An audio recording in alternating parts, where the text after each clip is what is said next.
O setor do turismo voltou a crescer neste ano. A estimativa é que as vendas de passagens e pacotes retomem os números de antes da pandemia. Mas o isolamento social provocado pela Covid-19 deixou sequelas e muitos consumidores ainda tentam recuperar os prejuízos. Horas, dias, meses na frente do computador para tentar remarcar as passagens aéreas de uma viagem dos sonhos. Dezenas de e-mails trocados com a agência de viagens e nenhuma solução. Eu sei que foi em média de uns 20 e-mails, 15, 20 e-mails que eu mandava e eles não me respondiam. Era sempre assim, desviando o assunto. Yasmin, as irmãs, o noivo e um amigo iriam para o Chile. Férias planejadas nos mínimos detalhes. O que eles não esperavam foi que a data coincidiria com um dos momentos mais críticos da Covid-19, o que levou ao cancelamento de voos em todo o mundo. Até aí, tudo bem. O problema é que a empresa que vendeu as passagens não respeitou as regras de remarcação e reembolso. Foi remarcado acho que umas 2 ou 3 vezes até o ano de 2022.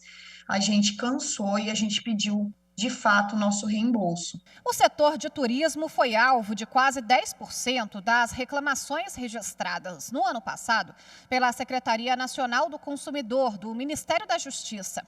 A maior parte com as mesmas queixas da Yasmin.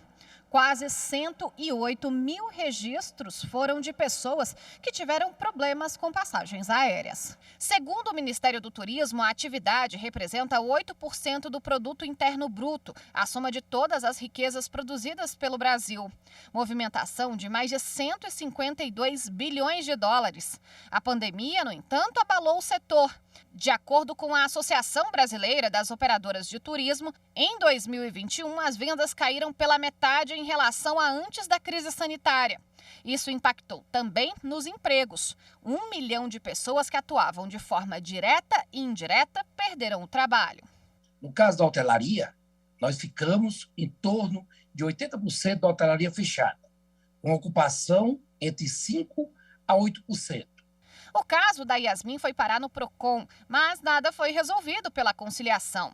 Ela e o grupo de viajantes entraram com ação na justiça, mas 2 anos depois, mesmo com decisão judicial, a companhia aérea não realizou o reembolso dos valores pagos por eles. A gente está aguardando o nosso reembolso.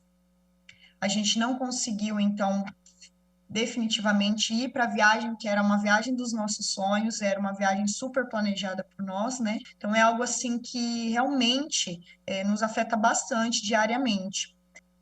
Bom, para repercutir essa e outras questões que envolvem os direitos dos consumidores, eu recebo agora ao vivo pela internet o advogado Cássio Neves, que é especialista em direito do consumidor. Olá, doutor Cássio, boa tarde, seja bem-vindo. Boa tarde, Rafaela, boa tarde aos ouvintes.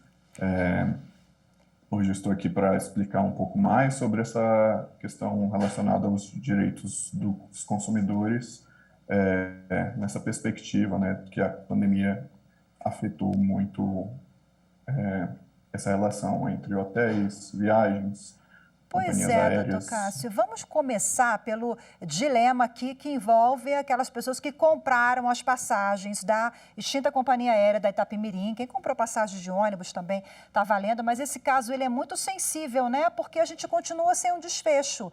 Porque no topo do ranking ali de quem vai receber primeiro, digamos assim, já que a companhia está nesse processo de falência, de recuperação judicial, primeiro são os trabalhadores, o consumidor vem lá atrás, não é isso? Há toda uma regra, inclusive, prevista por lei. Exatamente. O caso da Itapemirim, ele é extremamente sensível, até por essa questão que a empresa ela atuou por um período muito curto, foram 6 meses.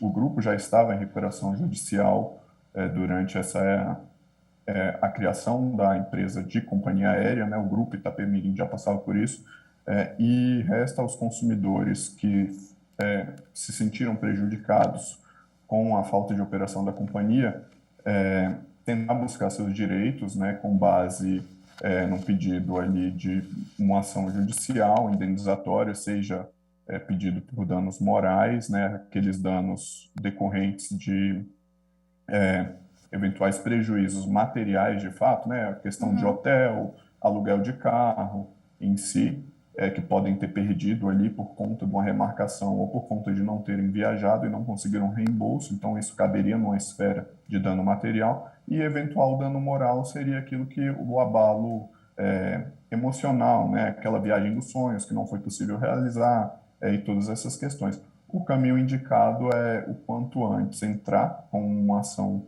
judicial para que se consiga uma sentença e, após o trânsito em julgado, né, favorável, caso seja, fazer o pedido de habilitação na recuperação judicial. É um caminho longo e demorado, né, até conseguir, se conseguir, a recuperação desses valores. Infelizmente, não tem jeito, a matéria vai precisar ser judicializada, mas, no geral, vamos ampliar um pouquinho. Aquele passageiro que não conseguiu embarcar e aí não consegue também falar com a companhia aérea, os casos são, né, são várias histórias, e a Secretaria Nacional de Defesa do Consumidor, ela lista ali dentre as principais queixas, doutor Cássio, reembolso, cancelamento de voo e também dificuldade na comunicação. Qual é a orientação que o senhor dá para esses consumidores? Eles devem guardar ali, printar e-mails, contatos, o bilhete?